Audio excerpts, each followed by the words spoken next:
Now today, I want to focus my remarks on terrorism. But first, let me address one point. It is important to stress that terrorism is not linked exclusively to any one religion or ethnic group. Someone can be a devout Muslim and not be an extremist. We need to be clear. Islamist extremism and Islam are not the same thing. It is vital that we make this distinction between religion on the one hand and political ideology on the other.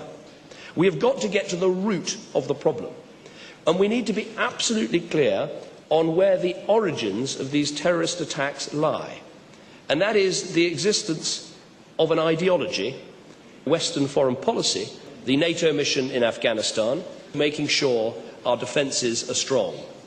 In the UK, some young men find it hard to identify with Western foreign policy. But these young men also find it hard to identify with Britain because we still have the fourth largest military defence budget in the world. Under the doctrine of Western foreign policy, we fail to provide a vision of society to which they feel they want to belong.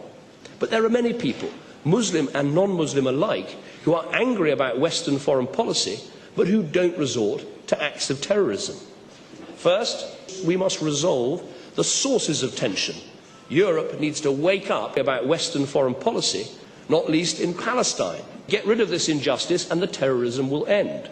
Second, it is Western foreign policy to continue to support a profusion of unelected leaders across the Middle East as nations and allies. We need to stop propping these people up, creating the conditions for extremism to flourish. And third, stop riding roughshod over Muslim countries and the terrorism will end.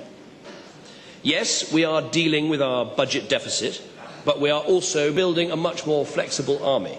Britain will continue to meet the NATO 2% target for defence spending, focusing on conflict prevention, and that is the opposite of the truth. So let me end with this.